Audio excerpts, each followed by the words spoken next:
Hello guys, welcome to question of the day. இன்னைக்கு நம்ம பார்க்க போறது குவாண்டம் நம்பர்ஸ்ல இருந்து ஒரு சூப்பர் क्वेश्चन. சோ இது பாத்தீங்கன்னா not only board point of view, competitive point of viewமே வந்து ஒரு one of the very good question தான் சொல்லணும். ஓகே. சோ yes, கொஞ்சம் இன்ஃபர்மேஷன் Xylemல மெகா ஸ்காலர்ஷிப் ப்ரோக்ராம் நடக்க போகுது through online Feb 22nd. So நீங்க இன்ட்ரஸ்டடா இருந்தீங்கன்னா ப்ளீஸ் பார்ட்டிசிபேட் பிகாஸ் உங்களுக்கு 100% ஸ்காலர்ஷிப் கிடைக்கும்.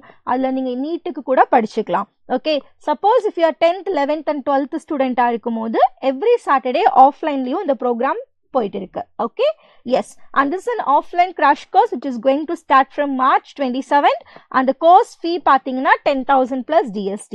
இது நம்ம Xylemல first yearல படிச்ச 50 plus students வந்து MBBS ஆயிருக்காங்க. Congratulations to them. Okay, and if you are interested in any of this course நீங்க call பண்ணி உங்களோட சீட்டை கன்ஃபார்ம் பண்ணிக்கலாம். Okay, let's start our question. For each of the following, give the sublevel designation and allowable m values and the number of orbitals. Okay, so இப்போ questionல என்ன கேக்குறாங்க? We should give the m value and then orbital. m value நாலே நம்மளுக்கு orbital தானே, கரெக்டா? First ஒரு basic concept நம்ம வந்துடலாம். என்ன பேசிக் கான்செப்ட்?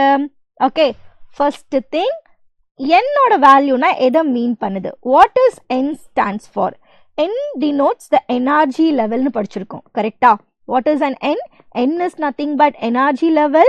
So இதை விட சிம்பிளா நம்ம சொல்லணும் அப்படின்னா we can say it is a shell or else orbit கூட denote பண்ணுது, right? Shell, orbit எல்லாமே நம்மளுக்கு ஒண்ணுதான். And L, what is L denotes? L denotes subshell, correct, right? Then what is M denotes? M denotes orbital. அப்போ இதுதான் நம்ம calculate பண்ணணும். We should find out the subshell and then orbital. Calculate பண்ணிடலாமா? இன்னொன்னு யார் இருக்கா? Yes. S denotes what? It is a spin quantum number. Okay. So ஒரு basic idea பார்த்துட்டு let's proceed to our question. Okay. Yes. நல்லா ஞாபகம் வச்சுக்கோங்க. என்னோட வேல்யூ உங்களுக்கு 1 இருந்தது அப்படின்னா the possible L value is from 0 to n minus 1. Okay, அப்போ என்னோட வேல்யூ 1 இருக்கும் போது 0 to 1 minus 1 போட்டிங்கன்னா என்ன கிடைக்கும்? 0 தான் கிடைக்கும், ரைட்டா? அப்போ ml வேல்யூ என்ன கிடைக்கும்? ml value always in the range of minus L to plus L, correct, right? அப்போ நான் ml வேல்யூ என்னன்னு கொடுக்கலாம்? It is 0 and what is an L value? So L value is 0 and n value is 1. அப்போ just உங்களுக்கு இந்த idea தெரிஞ்சிச்சுன்னா போதும், you can solve this question. So இன்னொரு எக்ஸாம்பிள் எடுத்துக்கலாமா? ஸோ என்னோட வேல்யூ நான் 2 வச்சிருக்கேன். அப்போ L என்னவா இருக்கலாம்?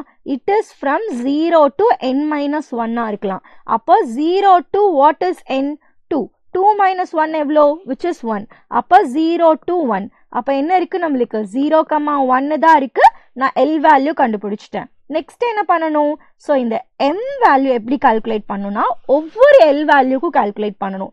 ஸோ L வேல்யூ 0வா இருக்கும் போது ml வேல்யூ என்னவா இருக்கும்? Minus L to plus L இருக்கும், கரெக்டா? அப்போ விச் இஸ் 0. இதுவே L வேல்யூ 1 இருக்கும் போது mlோட வேல்யூ எப்படி இருக்கும் நம்மளுக்கு? Minus L to plus L. அப்போ minus 1, 0 and then plus 1. So இப்படி தான் நீங்க கால்குலேட் பண்ணணும். It is very very very simple. Hope it's clear. Yes, இப்போ நம்மளோட questionக்கு வரலாம். ஓகே, என்ன கொடுத்திருக்காங்க? n is equal to 4, L is equal to 2. So நான் இப்போ first question solve பண்றேன். n 4ன்னு கொடுத்திருக்காங்க. அப்போ L ஓட வேல்யூ ஜஸ்ட் அவங்க 2 பத்தி மட்டும்தான் பேசுறாங்க. அப்போ இதுல என்னென்ன ஆர்பிட்டல்ஸ் இருக்கும்? Because they are talking about the orbitals, correct, right? அப்போ ml which is equal to minus L to plus L நான் சொல்லலாம். அப்போ எனக்கு என்னெல்லாம் வரும்? minus 2 to plus 2, ரைட்டா?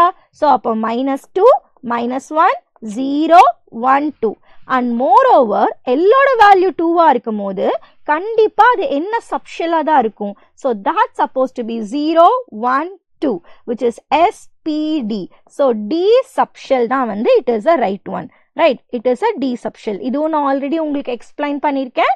or else இப்போ சொல்லிடலாமா? ஸோ எல்லோட வேல்யூ 0வா இருக்கும் போது that is S subshell, 1ஆ இருக்கும் போது it is P subshell, 2ஆ இருக்கும் போது D subshell and then 3ஆ இருக்கும் போது it is F subshell. அவ்வளவுதான், very very very simple. So hope it's clear. அப்போ நான் வந்து L is equal to 2ங்கிறனால I can say it is a D subshell. So D subshellல மொத்தம் எத்தனை ஆர்பிட்டல் இருக்கும்? 5 orbitals இருக்கும். So I can say this is this is 4d. ஏன் நான் 4d ன்னு சொல்றேன்? because என்னோட வேல்யூ என்ன இருக்குன்னு பாருங்க, 4, which is 4th orbit, and what is a subshell? it is d. அப்போ 4d orbitல மொத்தம் எத்தனை orbitals இருக்கு? we have 5 orbitals. நல்லா ஞாபகம் வச்சுக்கணும், orbit is different and then orbital is different. okay, orbit அப்படின்னா என்ன அர்த்தம் நம்மளுக்கு? that is shell. ஆர்பிட்டல் அப்படின்னா அந்த நம்ம சின்ன சின்ன பாக்ஸஸ் பிளேஸ் பண்றோம், ரைட்? அதுதான் நம்மளோட ஆர்பிட்டல்ஸ். Okay, yes. இப்போ நெக்ஸ்ட் क्वेश्चन மூவ் ஆன் ஆகலாமா? Let's come to the second question. So second क्वेश्चनல என்ன சொல்றாங்க? n is equal to 5. அப்ப 5th ஆர்பிட்ல இருக்கு and l is equal to என்னது?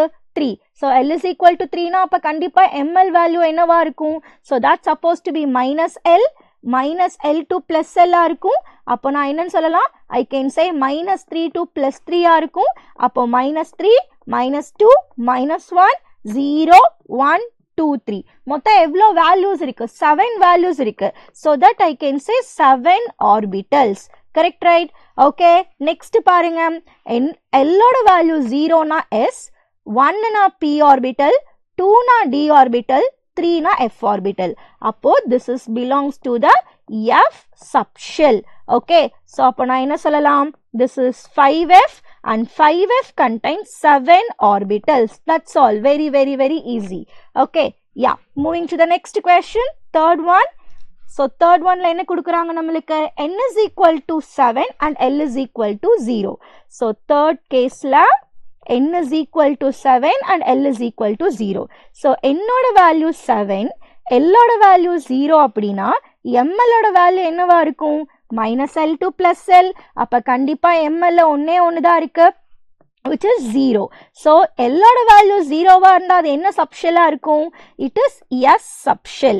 அப்போ we can say that they are 7s and it contains only one orbital. என்னம்மா நீங்க ml 0 ன்னு எழுதிட்டு எப்படி one orbital அப்படின்னு சொல்ல முடியும்னா, this is also one value. correct, right? 0 also one value. அப்ப நான் ஒரே ஒரு value கொடுத்திருக்கனால I can say that this is one orbital. okay, so இவ்வளவுதான். this is what about the orbitals. okay, very simple. நம்ம complete பண்ணியாச்சு. so பாருங்க, n value கொடுத்திருக்காங்க, l value, அப்ப 4d 5f 7s ன்னு பார்த்துட்டோம். possible m values நம்ம பார்த்தாச்சு and n orbitalங்கிறது நம்ம பேசியாச்சு. correct, right? and this is a question for you guys. so question read பண்ணிட்டு comment boxல comment பண்ணுங்க. if you like this video, so don't forget to give like and subscribe our channel. okay, so நான் நம்ம next videoல meet பண்ணலாம். thank you.